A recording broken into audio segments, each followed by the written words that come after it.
Hello, everyone. Welcome to this our World Today Viennese Perspective discussion.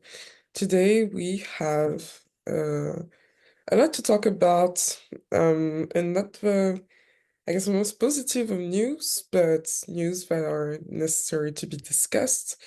And we are going to start by explaining or discussing the Supreme Court, the US Supreme Court decision on presidential immunity and what that does for future elections and future presidents and everything regarding Donald Trump and the allegation and convictions against him at the moment. And then the second part of the discussion will be about the new parliament election happening right now in France and um, how far-right movements are being perceived and even winning in some cases. So let's begin. So why, I said, I don't know how to necessarily start with what question to start, but do you, one of you guys, a US citizen, mind explaining to every one of us watching this live or on the replay what is basically happening in very simple terms with the Supreme Court at the moment this week? Yeah, so that Supreme Court case was trying to test Donald Trump's claim that he had immunity for all actions taken while he was president. In his trial about how he kind of summoned a mob and then incited them to attack the U.S. Capitol when they were certifying the results of the 2020 election, right? And so that happened January 6, 2021. And yeah, so that happened. And there are many different interpretations of that event, and I understand that. But if you look at videos of it, that's what happened. And so, anyway, he was trying to say, well, for anything that I did during my time as president, I have legal immunity because I was the president. So this case was testing that. And the decision in the case, it was kind of a partisan decision. It wasn't, there were some concurring opinions that kind of um, gave some different interpretations of it. But basically, the overall thing was the six justices who happened to be the conservative justices said that presidents have immunity for anything that they do in office in their official capacity. So if you're doing your job as president, you can't be prosecuted for anything that you do for doing your job as president. But for any unofficial acts that you do during your time as president, you can be prosecuted criminally, just like anybody. So yeah, that was basically the decision. And they did it because they didn't want presidents to feel scared, or like, I think they use the word chilled. They use that word a lot in the legal world. Like, they wouldn't want the president to feel like chilled and unable to take bold action for fear of being prosecuted for it, for every little official act that they did. And then the three, I don't like it. and then, well, I don't know. It's kind of, who knows? We'll get into it more. Right. And then the three liberal justices dissented, and they were really, really alarmed about it. They were very alarmed about it because they were seeing it as, oh, this is basically saying the president can do anything he wants, and there's no realistic checks on him. So that is the decision, but we will get more into it. So yes. But if Yeah, I didn't explain that correctly, please correct me, anyone, because I just did the best I could. yeah, I think it was good. I feel personally, let's get into the deep of that right away. What I'm seeing right now, of people talking about it is basically that they fear that the details around, well, there was basically no details and mention of what was a presidential action and what was not a presidential action, and people would use that gray zone to basically um I don't know, use it because as never before, because there was never something that was done in the Constitution and amendments and bills passed since the founding of the United States, and that basically it placed the president above law, and he potentially for also people that are used to dealing with like politics and media, that he could place his interest, his or her interest, um, before the interest of a nation. And I'm unclear about that. So what do you guys feel about that? Can someone actually go that far because of the the undetailed um mentions around what is a presidential action and what is not? Or do you feel like someone can be stopped? Mhm. It it does feel like it's a potential legal gray zone, but it is something that has to be defined regardless. It kind of, there's some ways in which it kind of makes sense. I read an article that was talking about it in terms of like, so um, a good example would be like when President Obama was in office, like, he ordered some drone strikes in the Middle East, and there were some of them, I don't remember where, that like ended up killing American citizens like unintentionally who were over there in that area. So they were like, yeah, well, could Obama then be prosecuted for that? It would be like basically like, what would they call that? Like involuntary manslaughter or something, like unintentionally killing people. So it's like, could he be prosecuted for that? And it's kind of like, well, uh, I don't know. And so that's where you kind of get into those issues. But people were saying like, well, if the president orders other people to do something illegal, all those other people can still be prosecuted. So there's no problem there. And they said if the president does something illegal, then he or she could be impeached and removed from office. The problem with that is that we saw that with Donald Trump, right? Like he was impeached twice, but he wasn't convicted. Both times he wasn't convicted because the House was Democrat controlled and the Senate was Republican controlled. And both times, so the first one was foreign interference in the election, trying to get dirt on Joe Biden from Ukraine, which is such a funny story looking at it from today's perspective. And the second one was the January 6th thing. And both times he was impeached but not convicted. Impeachment is a political process. It's not a legal one. So it's kind of, do you guys, what do you guys feel about this? It feels like it's such a weird little thing that we've got going on It's here. kind of weird. It's as if you would say that comparison with Obama, not meaning that Obama could never have done something wrong because the Senate wanted to impeach him once, I guess.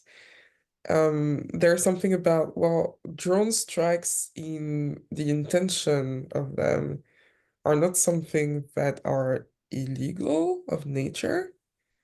Mhm. Even though like people can compare them in ethics to trying to launch like mobsters at the public institutions after losing the election.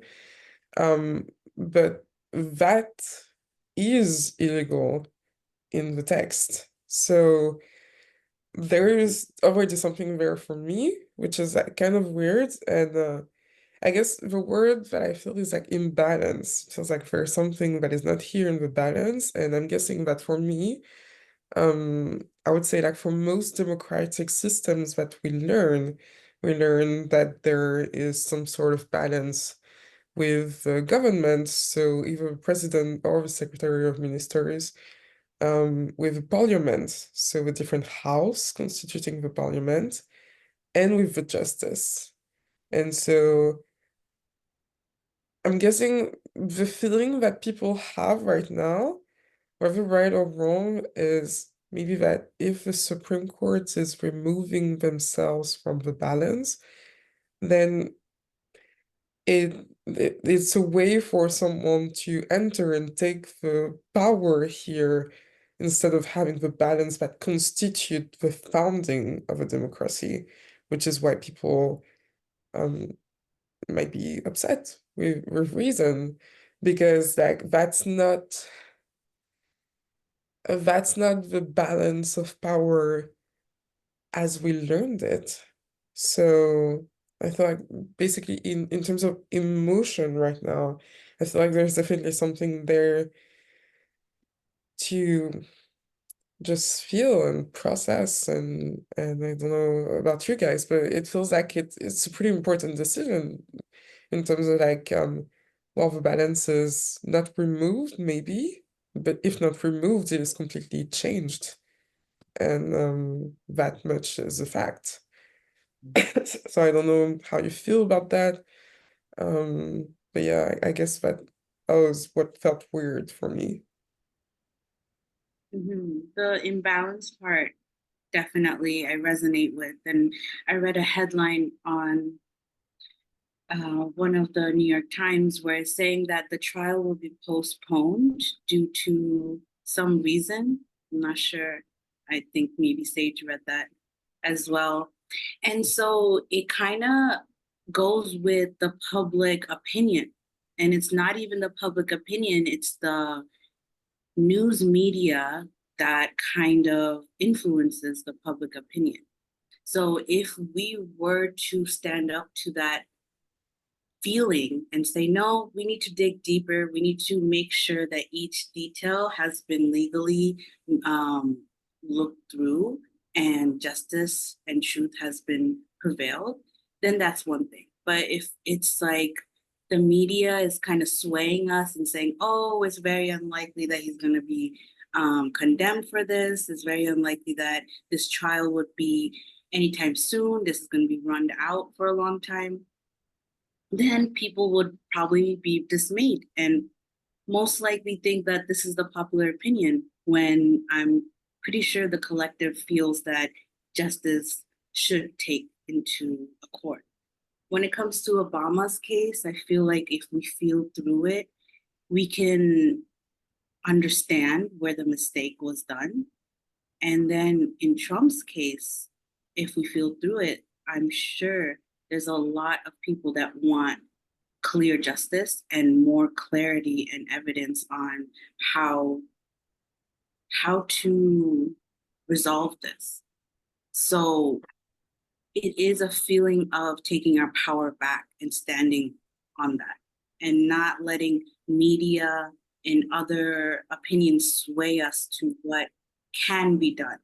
There is a lot that can be done in the judicial system that don't get done because it's like, oh, well, the public and most people are saying don't get any further than this. Mhm. I think staying firm in the boundaries of, um, I guess, how we want to manage the democracy, and how we want to do it, regardless of results. I think a prosecution usually it takes years to be able to do that, sometimes a decade or more. Most probably by the time it is done, a president is already out of office anyway. So my question would be to you guys, is it truly necessary to add to that um sort of some sort of presidential immunity from prosecutions if they're going to be done years afterwards anyway? Or is there something in your judiciary system that feels like maybe with the past few years and the precipitation that there was in some of the allegations towards Trump, there is a need to just like take a step back and take it slower. That is a genuine question from me. But yeah, because I just know that in France, it would just take like 10 to 15 years anyway to have a some sort of closure to a process like that. So sometimes it feels like there's no need for that type of decision on prosecutions, you know? I don't know. Well, it would definitely be, yeah, I feel like it would probably take a long time. I guess it depends on the case here. But with Trump's trial, they have been doing everything they can to delay the trial anyway. So deliberately, it is unprecedented, so that makes it a little bit tougher. The one of the justices, in fact, one who Trump appointed, Justice Barrett, Amy Barrett, said she was like, I don't remember where this fits in, but in her concurring opinion, she said, she was like, by the way, like all of this, there shouldn't there should have been there should be a speedy trial though for Trump. Like we should just get this over with. I don't remember how that fit into the whole scheme of her opinion, but she was saying that, so that's a good sign because you don't want it dragged out for no reason. You want to be careful and you want to consider all the facts, but you also just don't want to drag it out. So yeah, and I think with this ruling, like Nadia was saying, they just, in order to make the trial continue, they'd have to, fully establish that like Trump was not acting in an official capacity by summoning the mob and by holding the rally and sort of telling them to march on the Capitol, that he wasn't doing his job. This wasn't part of the job description. That on the surface seems very obvious that that is not part of the job description.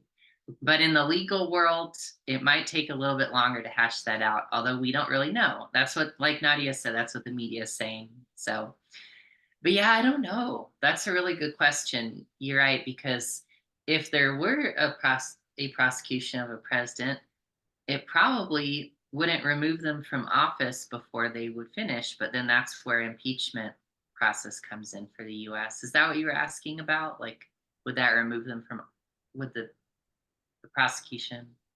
Well, I was just saying that I just felt, compared to my country, like by the time the prosecution would be done, like the mandate would be also done anyway, because this isn't uh like a political persecution in any way, but like yeah.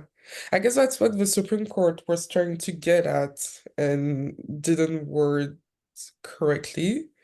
It's like something that is illegal and done by the person, as in citizen of the US, is not part of presidential function and of politics.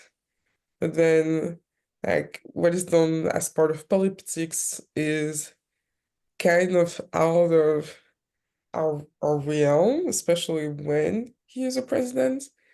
I just wish they would have communicated it more. I'm not sure what it was, but there was something of a miscommunication there, and hopefully, they publish something that can help understand that this does not mean that he would have been protected by calling people to march on the Capitol because this is not presidential function, right? Like use of Twitter is not presidential function. Emails, well, unofficial emails, so secret emails not available to the public potentially isn't a presidential function either, but that needs clarifying. And I think people need the reassurance that there will be a process of clarification if that ever comes to it. And not just, oh, it was president, so we'll just pass it, because that's an attack on what the people are voting for, are choosing, which is democracy. And I feel that the people are upset about that with reason, right? So yeah, that feels a little bit better. Hopefully, um, they get their communication on point, because I know like the Supreme Court at the moment, I don't know what it is with their communication, but yeah. And also, especially because we have Trump that is an expert at exploiting loopholes anyway. You want to be powerful and strong and airtight in your belief and in what you present to the nation, I would say. So yeah. Mhm. Yeah, I'm also unclear on how this will impact Trump's presidential election while he's being on trial. This is probably the first time in history, in our history, where we're experiencing a presidential candidate being on trial while also running for president. And the way I see it is that there's two roads that needed to be chosen by the collective. One road that feels very heavy because it's going to be a long trial and it's going to be very arduous, and there's a lot of cleaning up, but it's needed because our nation needs a lot of cleaning up. And then there's this other trial where we give into the delay and we're like, okay, Trump is a very popular person and hopefully he doesn't do it again. We smack him on the wrist and then we move on with our day. And you know how the saying goes, the road to hell is paved a lot more beautiful than the road to heaven. So hopefully we get a very fast trial. I highly doubt that. But if we do, then that would lift up a lot of the heaviness that we're feeling. But if we don't, I feel that it's up to us to choose to go through this road and to see how long it takes, whether it takes 10 years, whether it takes 15 years. But it is a road that we chose to go down to make sure and ensure that, you can't get away with these things. And it's also a way for us to show where we put our priority. Because right now, Trump is an entertainer more than a politician. He's always been in the entertainment industry, and he has this charming personality, which we spoke to before. So because of who he is, I feel in the collective, we put a lot of importance to that, rather than him being just a political candidate. So now it's like, where do we put our priorities? Do we put priority in entertainment or do we put priority in politics? And so far in America, we've been putting a lot of priority on entertainment. So it's time to get our priorities straight. Individually, we can make it clear what our decision is and what we would like. But of course, this is us speaking to the collective and saying, like, these are the two roads that you could take down.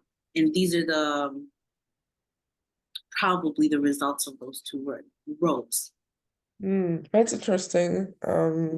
It's very interesting that you're saying that, because um, I feel like a lot of people felt like the debate was very much, it very much felt like entertainment when they actually wanted answers and seriousness.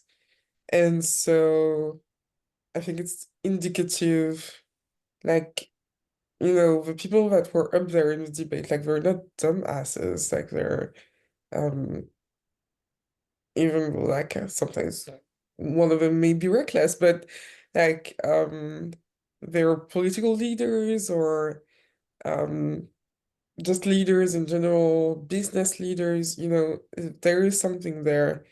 And so you cannot fault the media for giving the people what they want. And so what are the people choosing? Is it drama? Is it entertainment? Sometimes unbeknownst to themselves.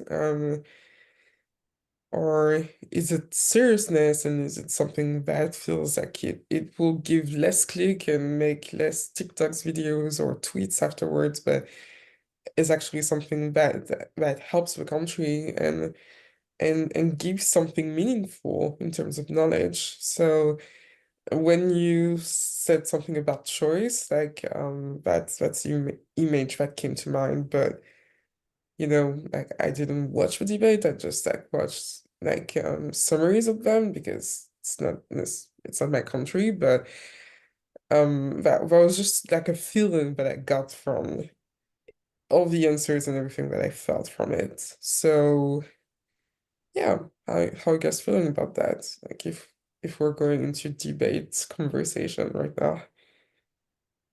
Yeah, you know, that the analysis that the media is giving of it is highly debatable.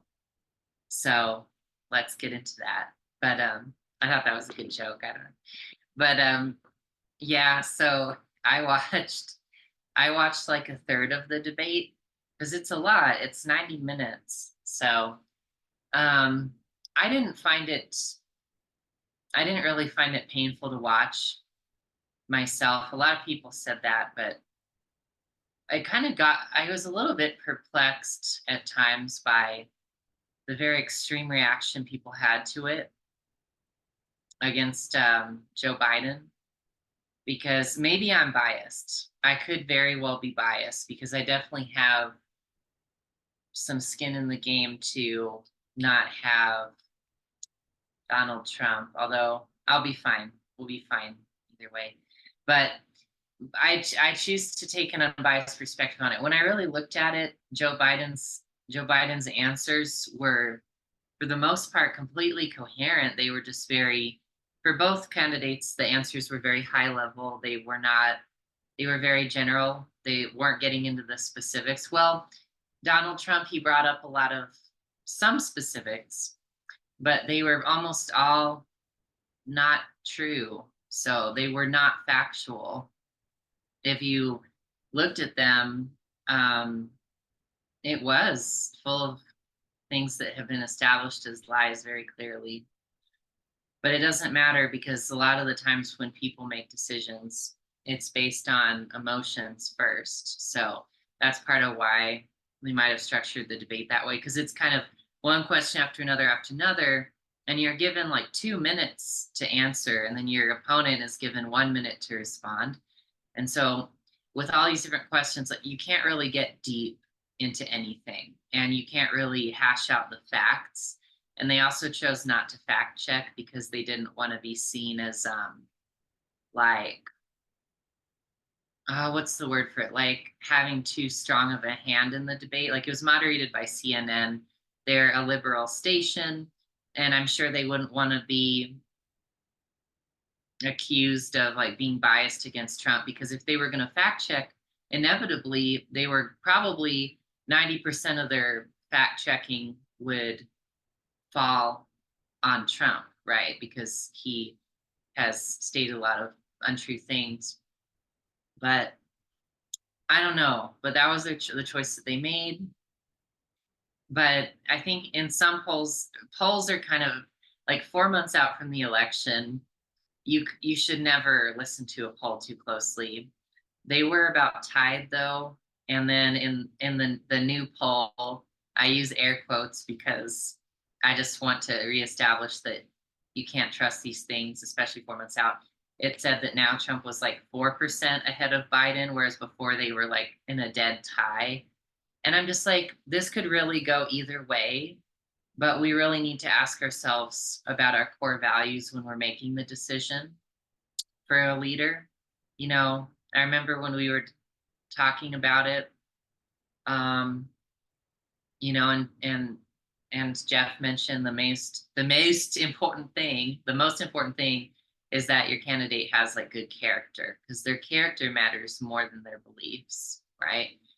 And that was what I was thinking. And I was also so what do you value? Do you value character? Do you value someone based on their ideology or like the feeling that they give you? Because like kind of like what Nadia was pointing to, Trump encourages getting high and kind of like numbing out to all the problems and just kind of getting high off of like a power trip. And Biden, the energy surrounding his campaign and everything is a bit more heavy, I feel. But I feel like what he represents is someone who's he as his team, like, because a president is not a dictator, right? So they have an entire team that they pick behind them to carry out the policy. It wouldn't just be Comrade Biden dictating everything.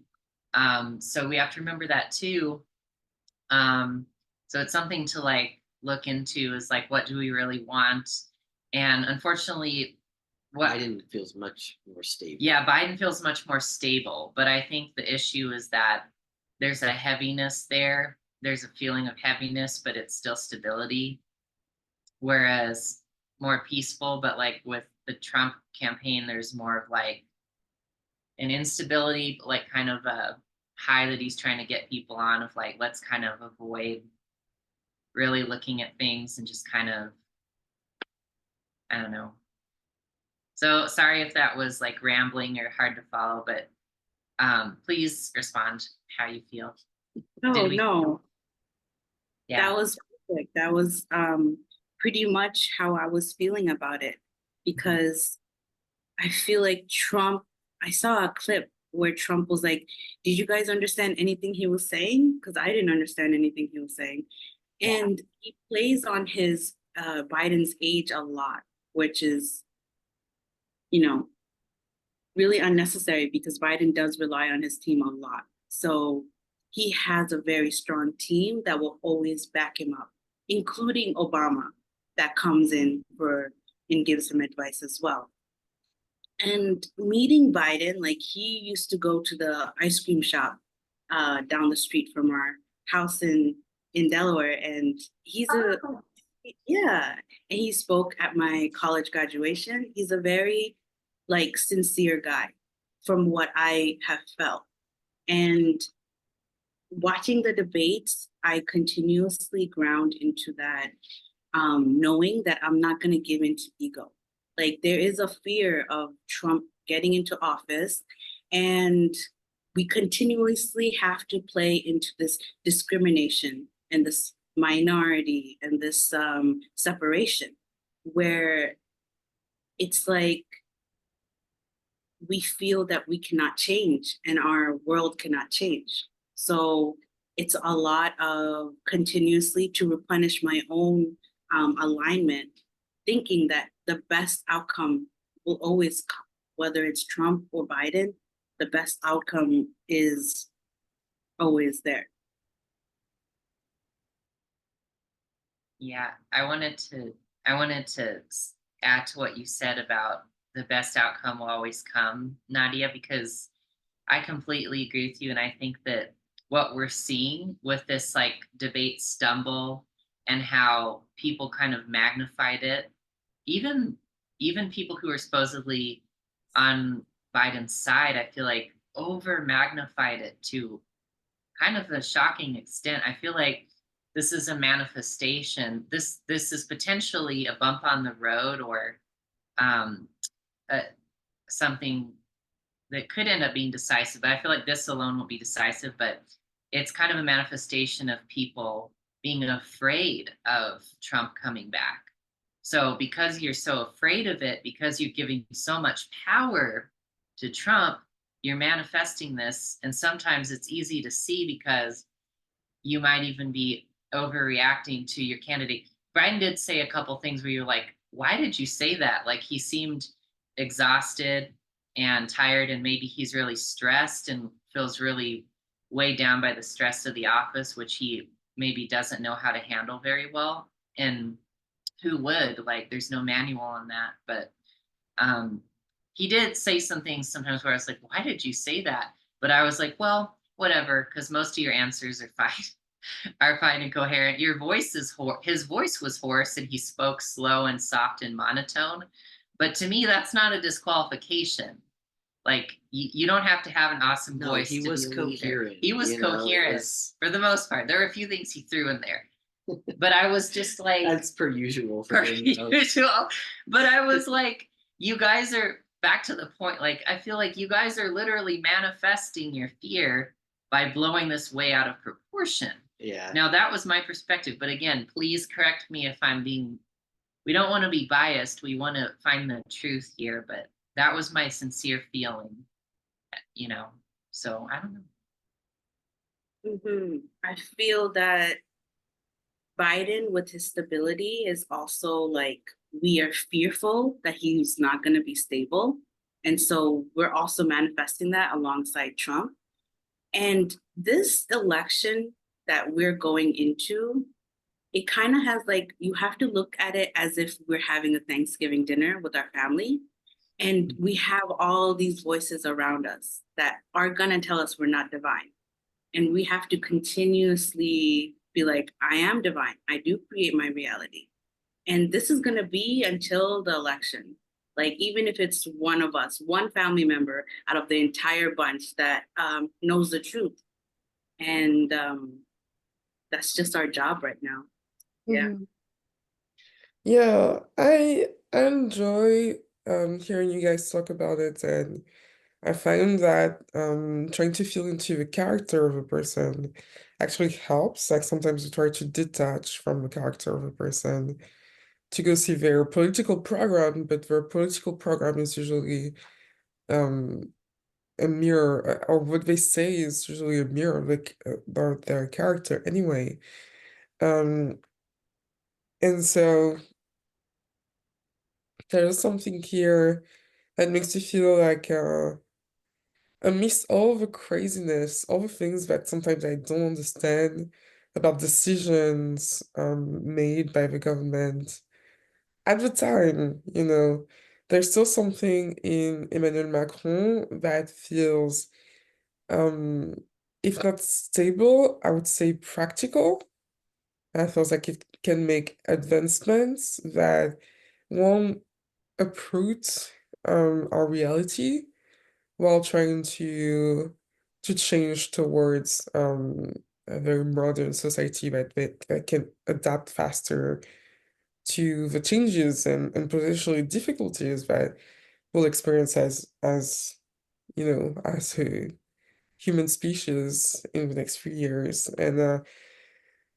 And people, I think sometimes like, French are known to manifest, and in the islands, basically the islands that are part of France, but that feel very far, and there's a lot of social unrest. There is this kind of manifestation of the greatest fear is basically like, I don't feel good about something, I'm going to manifest. Fair enough, this is your right. But I feel like I won't be accepted anyway. So the fear makes me get louder and angrier and also more violent. And so basically by doing that, I manifest not being accepted and not being treated seriously by the government. And so there's a war, and then like they say, "Ha, this is the government's fault. See, they send the police to us." Like there was really violence happening, but they send the police to us. See, they're against us. And so now people in the islands vote far-right movements, extremist movements, well, whatever. But I mean, there's always been like, it's different that with Trump, I would say, maybe we can transition to that, but in the far-right movements, like there's always been like a vote of contestation on some of the elections, basically. And then there is a very real vote where people are literally, I would say, feeling attracted by the charm of right and far-right leaders that are young and dynamic and attractive and represent them. And even though they're unstable, and are literally talking crap and contradicting themselves like every 2 seconds. People are making fan fictions about about them. Basically, they're literally right now making fact fictions about the leader of right movement and the leader of the far right movement. Just because they're young and beautiful, I would say. And there is something of like, well, are you listening to everything they're saying? Because I'm still listening to Macron, even though he has ordained the dissolution of the parliament and this is going into a new election, but people are thinking will be a disaster because it will enable far-right movements even more. Um, he talked about things this week, and I felt like nobody listened. And it was like, wow, this seems pretty legit to me. This is concise. This feels like someone who has thought about it, listened to other people, which people say that he doesn't do. But literally someone that listened to other people, consulted and understand his people, and he's making addresses about that. And yes, sometimes he's clumsy, but by God, like he's not perfect and he's human. But like people like literally post that on the internet, and that's the only thing that we see of him. Kind of like Biden in the debate, I guess. That's exactly the same feeling that I had this week. And me who doesn't have a TV, I'm like, I would like to see the whole of this speech because you took 2 seconds of it and you never talked about what happened in the rest. And I'm sure that he exposed his reasons and things like that. And so they're taking turn like you know, just like almost defaming 2 seconds of a speech or a podcast instead of listening to the rest and making fun of something that is said weirdly at the beginning of a podcast instead of and I'm like, you guys, like, this is our president. We're talking about politics. Why are we mocking the way that he spoke while introducing himself? Like, you would have said the same thing once if you were talking in public. Like, I don't know. And yeah, there's just something very deep in that, where I feel like it feels like our priorities are just not straight, and I'm not even upset about it. I just feel like I'm not afraid anymore about the tone of information and fear or misinformation that we have on the internet because it just feels like it. It feels misinformed and it feels misguided. And I don't have to give into that. And that feels better than probably anything that I've listened to this week to talk about it in this way. So yeah, I don't know how much you guys know about what is happening in France right now, but that was my opinion, and I'm curious to see like how you feel this compares to your situation, or if you want to talk about France, obviously, like we could also go into that. But yeah. Oh, I just wanted to ask for clarification for everyone who may not be familiar. When you were talking about the islands where the protests were going on, Yeah. were you referring to like New Caledonia? What, I what was island? listening. Yeah, basically the latest one is New Caledonia, but it has something very similar to Guadeloupe in 2021, where I'm from, or Guyane, the one in South America in 2022 and also in 2018, actually. Um, I was not talking about something very precise because I just feel by observing it and feeling very close to the subject that I see a pattern repeating in each one of them anyway. New Caledonia isn't really involved in the elections, right? Because they have some sort of their own parliament and government, so they don't vote in this parliament here. However, from Guadeloupe and seeing the same patterns in kind of different ways, but still like similarities.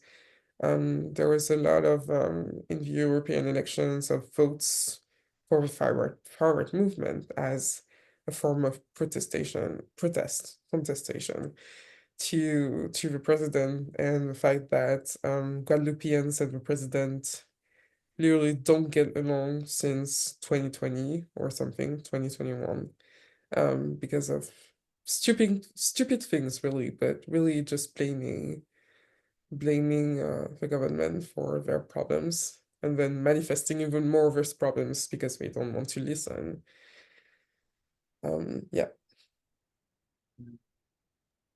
I didn't. Before going deeper into the details of that, I just want to say, like, while you were talking about this and how the far right seemed flashy and Macron seemed like maybe not as flashy or more, but it's serious, like it's substantial. You're seeing the same thing between kind of Trump and Biden too. I feel like it has to do with a vision.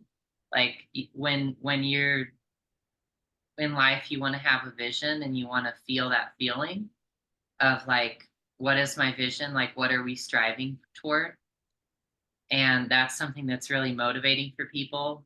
When you're trying to sell something, you want to show people the vision of like what will be the end result if you invest in what we're offering. And that we always see that in like in TFAS, right? In LPC, like in the classes from Jeff and Shaleia. Write a love list about what you want ideally, envision your future. That's really motivating. I think that the center parties, the more centrist people, such as Biden is kind of left center and Macron is kind of right center for France, but for us, he would be totally left center, even far left. But it's funny. But I feel like in the more centrist parties, they don't have that vision as much. They need to say, hey, we're going to have a place where envision where you can comfortably retire and you can do what you want, have your own business, or we can live side by side as equals in a diverse nation or something like that. It needs to be a great vision. Unfortunately, for politics, this may destabilize things because it seems like on the far right, they have some sort of vision that people find emotionally compelling. And it's very clear to some extent, even if the policies that they suggest will not lead to such a great vision at all. They have something, right, that's emotionally potent, whereas the more centrist people, for some reason or another, don't. And I'm just kind of like, why is that? Because it just seems there's a difference there, That's very interesting because here's what I was thinking today. There is something about the fire and passion. Well, how can I start this? So basically, like, it's not even that people feel heavy about Macron the same way that they feel heavy about Biden. It feels like sometimes he's even more like, it's to the point where he is tyrannical and for some people, and basically people call him Jupiter, and he doesn't listen to people.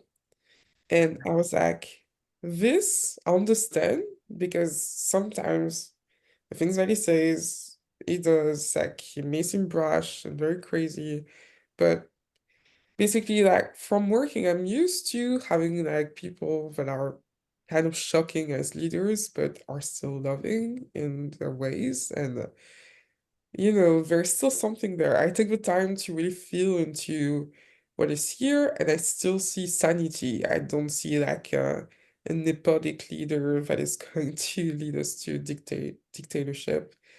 And I was like, there's something there, and I need to uncover that. And so basically, what I felt is he kind of has this figure and maybe he believes himself to be so, and I don't think that's a bad thing.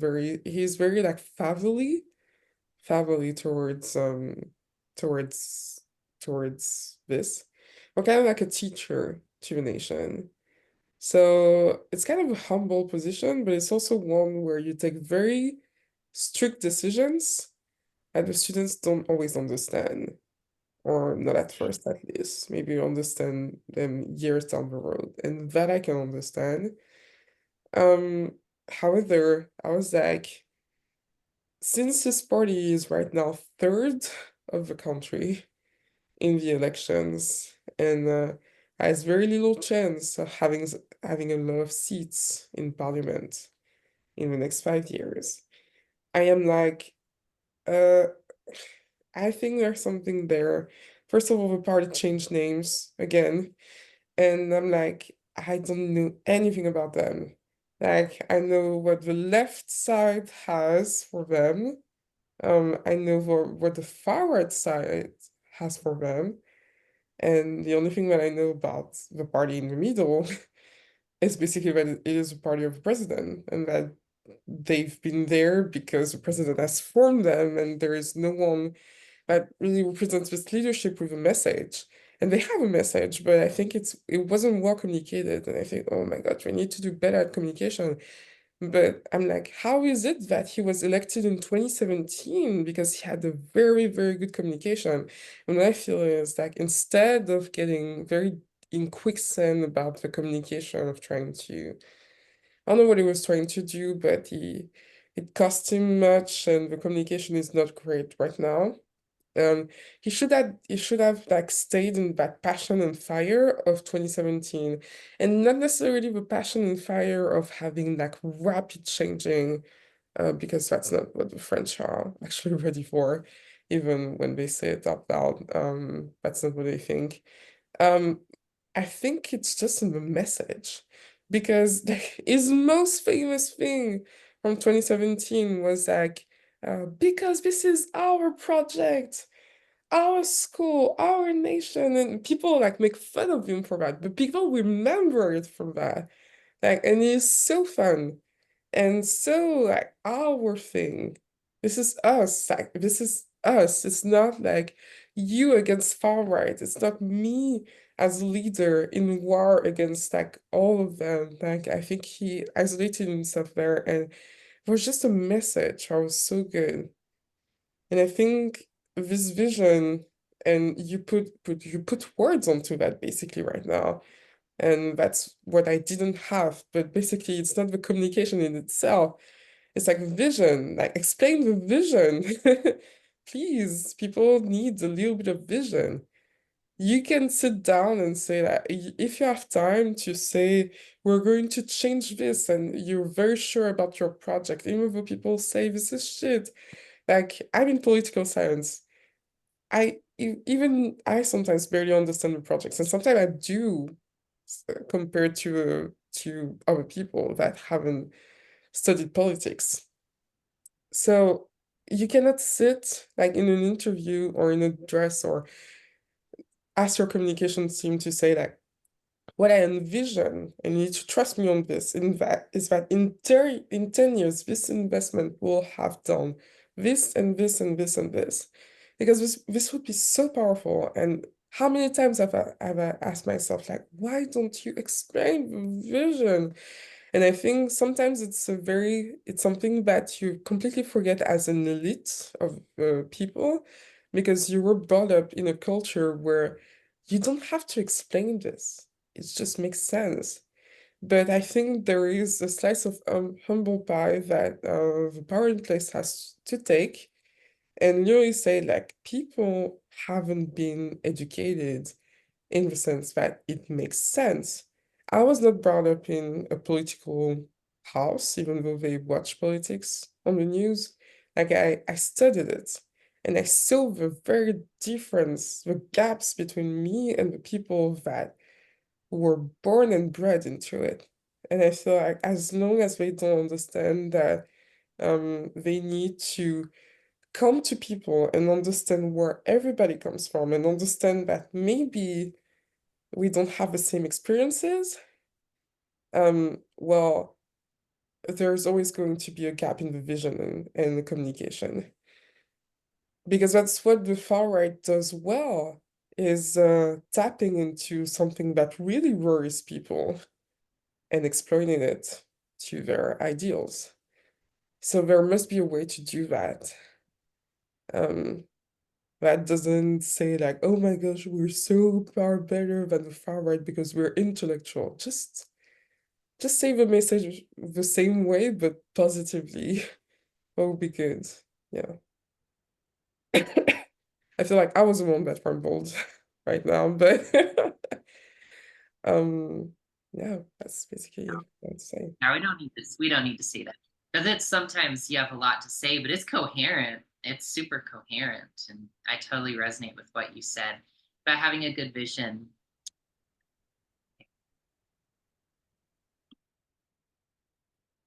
And not playing into fear, because we always learn from TFAS, from Twin Flame Ascension School, the voice of ego is loud and it speaks first, and then the voice of God is quieter and it speaks second, but it's peaceful. So you've got to focus and magnify that. But so that's the only way you can, prevail, basically. So. Yeah, I like that. I like how you were describing Macron. Is that how I say it? I have not researched deeply into French politics, but the way I see it is with that vision has to come empowerment, because with just a vision, a lot of politicians, I mean, it's very understandable, but our system has not been developed to sustain such a free and liberal vision, because we just don't know. Like, a lot of us still give into that welfare system and that victim mentality system that allows that vision to somewhat come into fruition, but then it's not fully unfolded because we haven't really empowered the people to continue on with that vision. And this is just like a very surface understanding of the left side and the right side, and how it's been going and why people tend to swing to the right side after experiencing the left side, because they see this vision, they want this vision, but then it kind of deteriorates because we don't really have that foundation of empowerment of God, that we can really uphold that vision. Yeah, do you know what I feel is that there is also a fear to heal in our leadership, as our governments basically, where you don't have to be. I feel like right now the government is almost afraid of defining a vision for everybody because they're afraid that if the vision doesn't come to fruition, like people are going to just be mad about it. But I feel like by not sharing the vision, people are even more mad about not understanding what is going on. And the only way to do that is kind of like the twin flame journey. You cannot swing to both and hope to land in the middle. You kind of have to let God hear and understand that basically it is said in TFAS, there's something in the fact that it's okay to take the next step. And that would be such a fatherly and loving advice that people could follow in their own lives as well. It's okay to take the next step, and it's okay to explore, and you're never going to get fucked by moving. You're going to get fucked by staying where you are and getting into quicksand. And so basically, like, just take the next step. And if the video changes, that's all right. The only thing that we want is the best outcome from everybody. And we're not perfect, but we're striving towards what feels good. And yeah, that's it. That's the yeah. So I guess a lot of things it also is good to see and have compassion towards basically like what our leadership has to heal right now. because it just feels good to see like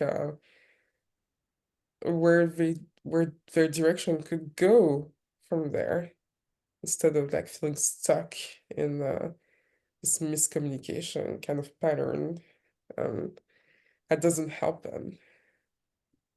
Yeah, I feel that Macron is really doing his best and strategically staying in the center when he wants to be more liberal, but just like knowing that this is how he needs to take it forward.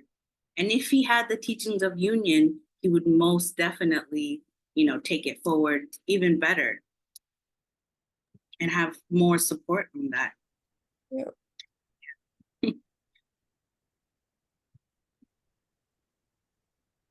Any last words, guys? I think you addressed it perfectly. Thank you. Well, very rich conversation. Thank you for today, you guys. Thank you for everyone who watched this live or watched us on the replay on YouTube. If you enjoyed this, don't forget to like, subscribe, comment, and maybe share and you know, talk to us about things that you would like us to discuss in the next few weeks if you want that discussion to continue. And with that, I wish you a very good day and see you soon. Bye bye.